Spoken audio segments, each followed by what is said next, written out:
प्रारंभ करने से पहले मैं आप सबसे एक प्रार्थना करना चाहता हूं। आप जहां हैं वहीं अपने स्थान पर बैठे रह करके ही, खड़े होने की जरूरत नहीं है, बैठकर ही 22 तारीख को जिन परिवारजनों को हमने खोया है,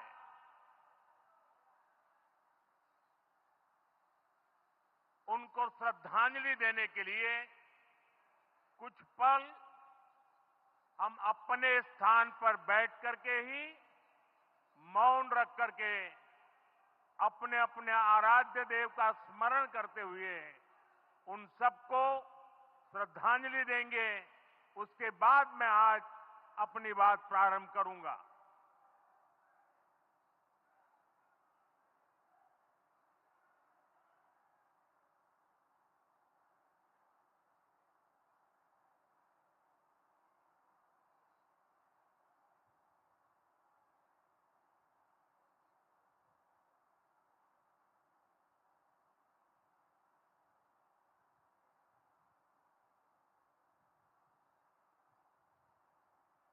ओम शांति शांति शांति। बिहार के राज्यपाल आरिफ मोहम्मद खान जी,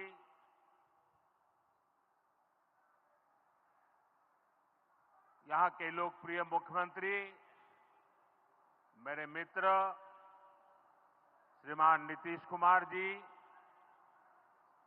मंच पर उपस्थित अन्य सभी वरिष्ठ महानुभाव और बिहार के मेरे प्यारे भाई और बहनों, आज पंचायती राज दिवस के मौके पर पूरा देश मिथिला से जुड़ा है, बिहार से जुड़ा है। आज यहां देश के, बिहार के विकास से जुड़े हजारों करोड़ रुपए के प्रोजेक्ट का शिलान्यास और लोकार्पण हुआ है। बिजली, रेल, इंफ्रास्ट्रक्चर के इन विभिन्न कार्यों से बिहार में रोजगार के नए मौके बनेंगे। आज राष्ट्र कवि रामधारी सिंह दिनकर जी की पुण्यतिथि भी है। मैं उन्हें विनम्र श्रद्धांजलि अर्पित करता हूं। साथियों, बिहार वो धरती है जहां से पूज्य बापू ने सत्याग्रह के मंत्र का विस्तार किया था। पूज्य बापू का दृढ़ विश्वास था कि जब तक भारत के गांव मजबूत नहीं होंगे, तब तक भारत का तेज विकास नहीं हो पाएगा। देश में पंचायती राज की परिकल्पना के पीछे यही भावना है। बीते दशक में पंचायतों को सशक्त करने के लिए एक के बाद एक कदम उठाए गए। टेक्नोलॉजी के माध्यम से भी पंचायतों को मजबूत किया गया। बीते दशक में 2 लाख से ज्यादा ग्राम पंचायतों को इंटरनेट से जोड़ा गया है। 5.5 लाख से ज्यादा कॉमन सर्विस सेंटर्स गांवों में बने। पंचायतों के डिजिटल होने से एक और फायदा हुआ है। जीवन मृत्यु प्रमाण पत्र, भूमि धारण प्रमाण पत्र, ऐसे कई दस्तावेज आसानी से प्राप्त कर सकते हैं।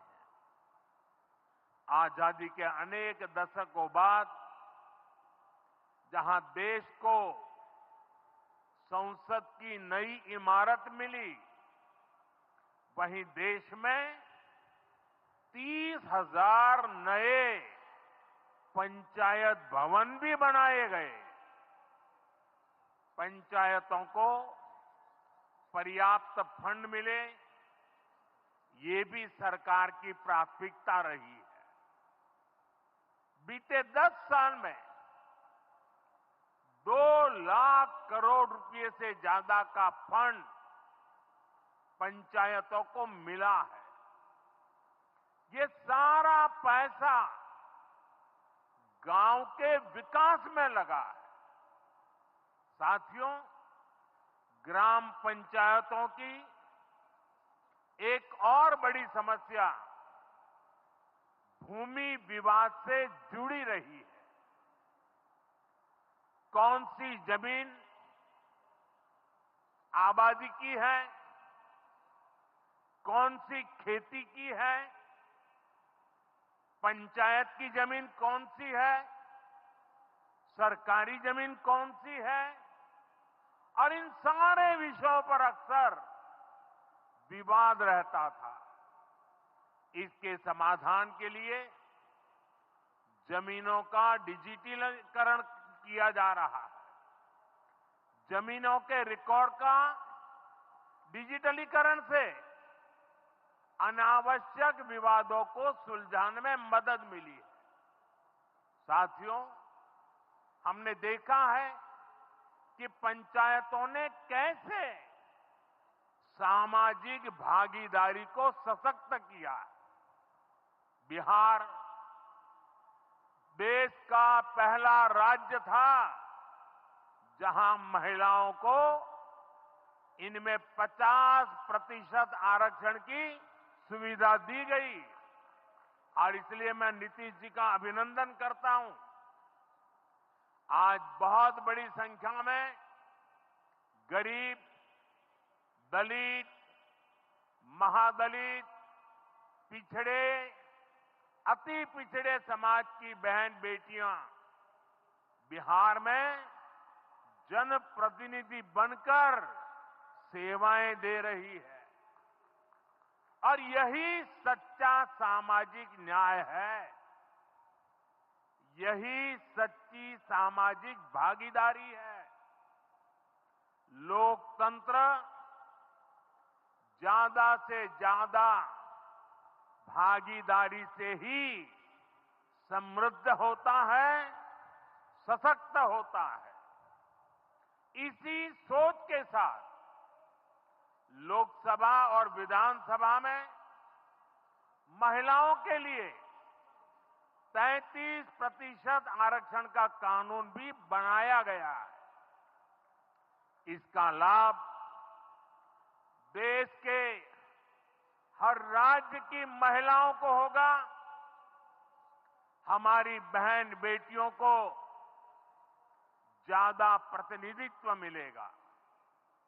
साथियों, देश में महिलाओं की आय बढ़ाने के लिए रोजगार, स्वरोजगार के नए अवसर बनाने के लिए सरकार मिशन मोड में काम कर रही है। बिहार में चल रहे जीविका दीदी इस कार्यक्रम से अनेक बहनों का जीवन बदला है। आज ही यहां बिहार की बहनों के स्वयं सहायता समूहों को करीब 1,000 करोड़ रुपए की मदद दी गई है। इससे बहनों के आर्थिक सशक्तिकरण को और बल मिलेगा। ये देश में 3 करोड़ लखपति दीदी बनाने के लक्ष्य की प्राप्ति में और सहयोगी बनेगा। साथियों, बीते दशक में ग्रामीण अर्थव्यवस्था को नई गति मिली है। गांवों में गरीबों के घर बने, सड़कें बनी, पक्के रास्ते बने हैं, गांवों में गैस कनेक्शन पहुंचे, पानी के कनेक्शन पहुंचे, शौचालय बने हैं। ऐसे हर काम से गांव में लाखों करोड़ रुपए पहुंचे हैं। रोजगार के नए अवसर भी बने हैं। मजदूर से लेकर किसान और गाड़ी वाले से लेकर दुकानदार तक सबको कमाई के नए मौके मिले हैं। इससे उस समाज को सबसे अधिक फायदा हो रहा है जो पीढ़ियों से वंचित रहे थे। मैं आपको पीएम आवास योजना का उदाहरण दूंगा। इस योजना का लक्ष्य है देश में कोई भी गरीब परिवार बेघर ना हो, सबके सिर पर पक्की छत हो। अभी जब इन माताओं बहनों को मैं घर की चाबी दे रहा था, उनके चेहरे पर जो संतोष नजर आ रहा था, उनमें जो नया आत्मविश्वास दिख रहा था, वो वाकई इन गरीबों के लिए काम करने की प्रेरणा का कारण बन जाता है। और इसी लक्ष्य के साथ बीते दशक में 4 करोड़ से अधिक पक्के घर बनवाए गए हैं। बिहार में भी अब तक 57 लाख गरीब परिवारों को पक्के घर मिल चुके हैं। ये घर गरीब, दलित, पिछड़े, अति पिछड़े, पसमानदा परिवार, ऐसे समाज के वंचित परिवारों को मिले हैं। आने वाले सालों में 3 करोड़ और पक्के घर गरीबों को मिलने जा रहे हैं। आज ही बिहार के करीब 1.5 लाख परिवार अपने नए पक्के घर में गृह प्रवेश कर रहे हैं। देश भर के 15 लाख गरीब परिवारों को नए घरों के निर्माण के स्वीकृति पत्र भी दिए गए हैं। इसमें भी 3.5 लाख लाभार्थी ये हमारे बिहार के ही हैं। आज ही करीब 10 लाख गरीब परिवारों को उनके पक्के घर के लिए आर्थिक मदद भेजी गई है। इसमें बिहार के 80,000 ग्रामीण परिवार और 1 लाख शहरी परिवार शामिल है। साथियों, बीता दशक भारत के इंफ्रास्ट्रक्चर का दशक रहा है। ये आधुनिक इंफ्रास्ट्रक्चर विकसित भारत की बुनियाद को मजबूत कर रहा है। देश के 12 करोड़ से अधिक ग्रामीण परिवारों के घरों में पहली बार नल से जल पहुंचा है। 2.5 करोड़ से अधिक घरों में बिजली का कनेक्शन पहुंचा है। जिन्होंने कभी सोचा नहीं था कि गैस के चूल्हे पर खाना बनाएंगे, उनको गैस सिलेंडर मिले हैं। अभी हाल में आपने खबर पढ़ी होगी लद्दाख और सियाचिन में जहां सामान्य सुविधाएं तक पहुंचानी मुश्किल होती है, वहां अब 4G और 5G मोबाइल कनेक्शन पहुंच गया है। ये दिखाता है कि आज देश की प्राथमिकता क्या है। हमारे सामने आरोग्य जैसे क्षेत्र का भी उदाहरण है। कभी एम्स की तरह अस्पताल दिल्ली जैसे बड़े शहरों में ही होते थे, आज यहां दरभंगा में ही एम्स बन रहा है। बीते 10 सालों में देश में मेडिकल कॉलेज की संख्या करीब करीब दोगुनी हो चुकी है। यहां झंझारपुर में भी नया मेडिकल कॉलेज बन रहा है। साथियों, गांवों में भी अच्छे अस्पताल बने, इसके लिए देश भर में 1.5 लाख से ज्यादा आयुष्मान आरोग्य मंदिर बनाए गए हैं। बिहार में ऐसे 10,000 से अधिक आयुष्मान आरोग्य मंदिर बने हैं। इसी तरह जन औषधि केंद्र गरीब और मिडिल क्लास के लिए बहुत बड़ी राहत बन चुके हैं। यहां 80% डिस्काउंट पर सस्ती दवाएं मिलती हैं। बिहार में 800 से ज्यादा जन औषधि केंद्र बनवाए गए हैं। इससे बिहार के लोगों का 2,000 करोड़ रुपया दवाई पर होने वाला खर्च बचा है। आयुष्मान भारत योजना के तहत भी बिहार में लाखों परिवारों का मुफ्त इलाज हो चुका है। इससे इन परिवारों को हजारों करोड़ रुपयों की बचत हुई है। साथियों, आज भारत रेल, रोड, एयरपोर्ट जैसे इंफ्रास्ट्रक्चर से भी बहुत तेज गति से जुड़ रहा है।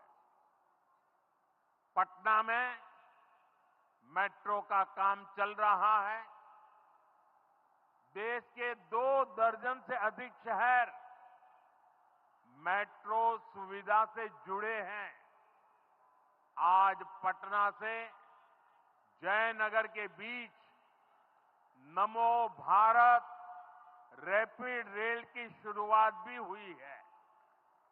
इससे पटना से जयनगर के बीच का सफर बहुत कम समय में पूरा हो जाएगा। समस्तीपुर, दरभंगा, मधुबनी और बेगूसराय के लाखों लोगों को नमो भारत रैपिड रेल से मदद मिलेगी। साथियों, आज यहां अनेक नई रेलवे लाइनों का उद्घाटन और लोकार्पण हुआ है। सहरा से मुंबई तक आधुनिक अमृत भारत ट्रेन शुरू होने से हमारे श्रमिक परिवारों को बहुत सुविधा होगी। हमारी सरकार मधुबनी और झंझारपुर से ऐसे बिहार के दर्जनों रेलवे स्टेशनों को भी आधुनिक बना रही है। दरभंगा एयरपोर्ट से मिथिला की बिहार की एयर कनेक्टिविटी बेहतर हुई है। पटना एयरपोर्ट का भी विस्तार किया जा रहा है। विकास के इन कार्यों से बिहार में रोजगार के नए अवसर बन रहे हैं। साथियों, हमारे किसान ग्रामीण अर्थव्यवस्था की रीढ़ है। ये रीढ़ जितनी मजबूत होगी, गांव उतने ही मजबूत होंगे, देश उतना ही सशक्त होगा। हम सब जानते हैं मिथिला का कोशी का एक क्षेत्र बाढ़ से बहुत परेशान रहा है। सरकार बिहार में बाढ़ के प्रकोप को कम करने के लिए 11,000 करोड़ रुपए खर्च करने वाली है। इससे बागमती, धार, बूढ़ी गंडक, कोसी पर बांध बनेंगे। इससे नहरों का निर्माण होगा, नदी के पानी से सिंचाई की व्यवस्था होगी और हर किसान के खेत तक पानी पहुंचाने का इंतजाम भी होगा। यानी अब बाढ़ की परेशानी भी कम होगी, खेतों तक पर्याप्त पानी भी पहुंचेगा। साथियों, मखाना आज देश और दुनिया के लिए सुपर फूड है, लेकिन मिथिला की तो ये संस्कृति का हिस्सा है। इसी संस्कृति को हम यहां की समृद्धि का भी सूत्र बना रहे हैं। हमने मखाने को जीआई टैग दिया है, यानी मखाना इसी धरती का उत्पाद है। इस पर अब आधिकारिक मोहर लग गई है। मखाना रिसर्च सेंटर को भी नेशनल स्टेटस दिया गया है। बजट में जिस मखाना बोर्ड की घोषणा की गई है, वो बनने से मखाना किसानों का भाग्य बदलने वाला है। बिहार का मखाना दुनिया भर के बाजारों तक सुपर फूड के रूप में पहुंचेगा। बिहार में national institute of food technology and management भी बनने वाला है। इससे यहां के नौजवानों को फूड प्रोसेसिंग से जुड़े छोटे उद्यम लगाने में और मदद मिलेगी। साथियों, खेती के साथ साथ मछली उत्पादन में भी बिहार निरंतर आगे बढ़ रहा है। हमारे मछुआरे साथी अब किसान क्रेडिट कार्ड की सुविधा का लाभ ले पा रहे हैं। इससे मछली के काम में जुटे अनेक परिवारों को लाभ हुआ है। पीएम मत्स्य संपदा योजना के तहत भी बिहार में सैकड़ों करोड़ रुपए के काम हुए हैं। साथियों,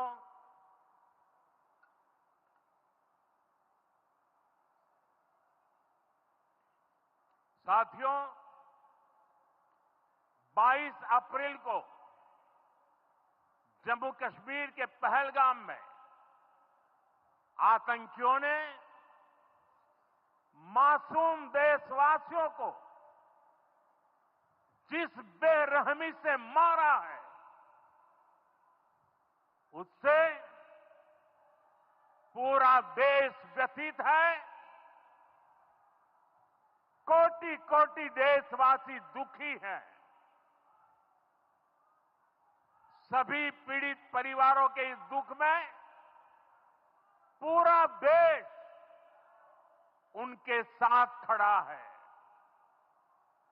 जिन परिवारजनों का अभी इलाज चल रहा है, वे जल्द स्वस्थ हो, इसके लिए भी सरकार हर प्रयास कर रही है। साथियों, इस आतंकी हमले में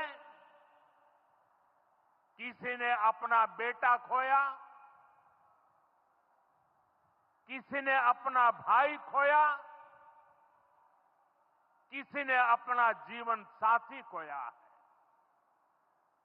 उनमें से कोई बांग्ला बोलता था, कोई कन्नड़ा बोलता था, कोई मराठी था, कोई ओडिया था, कोई गुजराती था, कोई यहां बिहार का लाल था।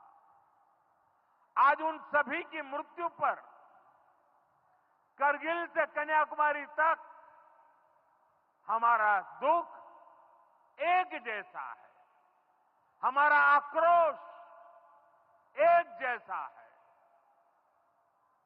ये हमला सिर्फ निहत्थे पर्यटकों पर नहीं हुआ है, देश के दुश्मनों ने भारत की आत्मा पर हमला करने का दुस्साहस किया है। मैं बहुत स्पष्ट शब्दों में कहना चाहता हूं, जिन्होंने ये हमला किया है,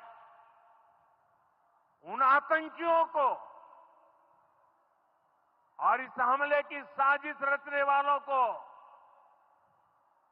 उनकी कल्पना से भी बड़ी सजा मिलेगी,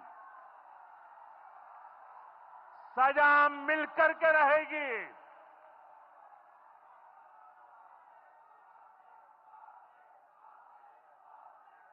अब आतंकियों की बची खुची जमीन को भी मिट्टी में मिलाने का समय आ गया है।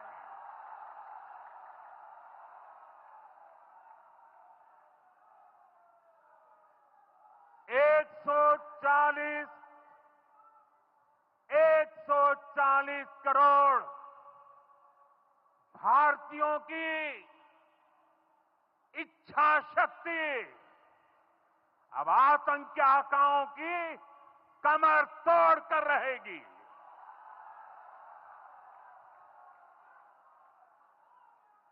Friends, today from the soil of Bihar, I say to the whole world, India will identify, track and punish every terrorist and their backers. We will pursue them to the ends of the earth. India's spirit will never be broken by terrorism. Terrorism will not go unpunished. Every effort will be made to ensure that justice is done. The entire nation is firm in this resolve. Everyone who believes in humanity is with us. I thank the people of various countries and their leaders who have stood with us in these times. साथियों, शांति और सुरक्षा ये तेज विकास की सबसे जरूरी शर्त है। विकसित भारत के लिए विकसित बिहार जरूरी है। बिहार में विकास हो और विकास का लाभ